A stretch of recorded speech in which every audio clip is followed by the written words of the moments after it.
Here are foods that most people think are high in protein, but when we take a closer look at their macro composition, they are really not. So what exactly is high in protein? I will explain how I spot good protein sources and show you a trick that you can apply today, regardless of where you live, to spot if a food is high in protein or not. Every food consists of mainly 3 macronutrients: fat, carbohydrates and protein. When you check the macros of a certain food in any form, you will always see these 3 macros and on top of that the calories. Let's take pasta for example. 351 calories, 69 grams of carbs, 1 gram of fat and 14 grams of protein. Now, and this is important to understand, every gram of carbohydrate has 4 calories, every gram of protein has also 4 calories, and every gram of fat has 9 calories. And if you now add the calories from each macronutrient, you will end up with the total calorie amount in a certain food, and here in the example of pasta, it's 351. There can be small differences from rounding errors. So,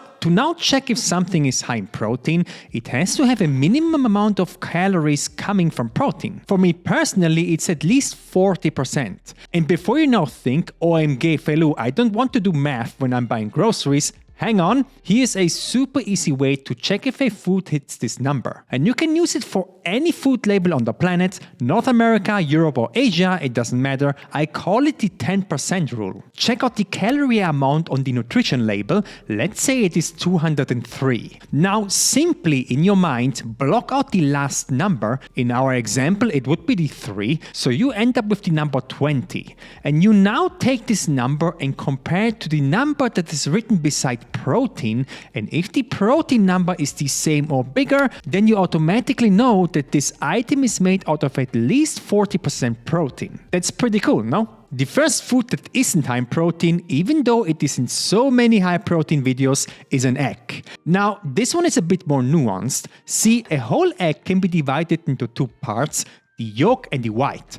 When compared gram per gram, the yolk actually has more protein than the white, 16 grams compared to 11 in egg whites. However, because all of the fat is in the yolk as well, the calorie difference between the two is massive. Egg yolk has 348 calories per 100 grams, whereas egg white only comes in at 55, making it one of the best protein sources there is. Because one whole egg has 75 calories with 6 grams of protein, it slightly misses the 10% rule and thus isn't that great of a protein source. Next one on the list is peanut butter. Again, a very nuanced food item. 100 grams of peanut butter has 25 grams of protein, which is even more than chicken breast. However, it also contains 50 grams of fat, which is the reason 100 grams of peanut butter has 600 calories, which is really high. There is an alternative, however, and it is powdered peanuts. This one is a very famous brand called PB2. I use this all the time.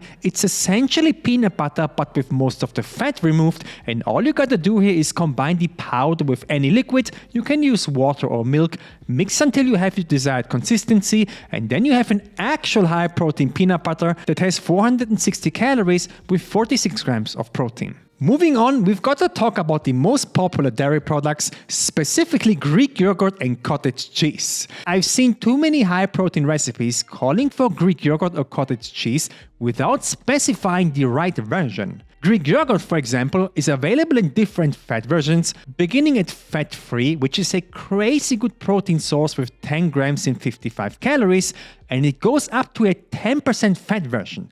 And now check out the calories on this one, 3 grams of protein and over 120 calories, and this is true for basically any dairy product out there. Cottage cheese has a full fat version as well with bad macros. Cream cheese is another one with the same story, so please, when you buy dairy, you need to check out the fat content, or even better, apply my 10% rule on the food label. My next food is sometimes called nature's protein bar, especially amongst keto or carnivore folks, and it's Parmesan cheese. It is true though, Parmesan is a lot of protein, 32 grams per 100 grams of cheese. However, it also has a lot of fat in it, which leads to a total calorie amount of 400, not something I would call a great protein bar. Speaking of protein bars, next on the list are actual protein bars, and I mean the bad ones in terms of macros. See, just because the term protein is written on a package doesn't mean it is actually high in protein. Take this bar for example, it has 11 grams of protein and 136 calories, which isn't really good compared to the barbell ones, which are one of my favorite bars. They always have 200 calories with 20 grams of protein, hitting the 10% rule perfectly. Next one is seeds and nuts. And it doesn't really matter which nuts, they all are at the same calorie and protein range. This is basically the same story as peanut butter. Nuts have a ton of protein but also a lot of fat. 100 grams of walnuts, for example, have 69 grams of fat. Seeds like chia are another example. I eat seeds all the time, but not for the purpose of getting in more protein. They have other great benefits like healthy fats and fiber.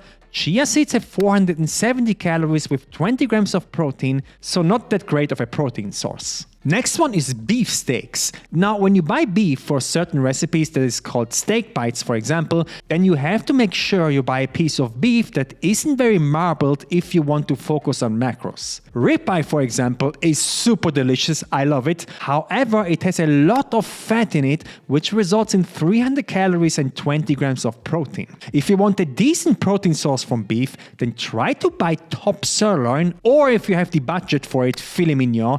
They actually have good macros with 20 grams of protein and 200 calories and are great sources of protein. Next one is protein pasta. Look, most of the protein pastas are made out of lentils and chickpeas, and no question, they are higher in protein than regular pasta, absolutely. Chickpea pasta, for example, has double the amount, in fact 22 grams of protein. However, they still have 350 calories, which is still not a good protein source. Even if it's called protein pasta, they are great to kind of passively increase protein intake, but shouldn't be treated as a protein source. I made a cookbook that has helped over 10,000 people lose weight. How, you ask? Because it's full of macro-friendly recipes that fill you up and taste delicious, so you don't even feel like being on a diet. And I'm also about to drop an update with 20 more recipes, which you will get for free once you've purchased it. The book has a rating of 4.9 out of 5 stars. It can truly change your life. The link is in the description. Also check out my Nakiri-style knife made from German steel.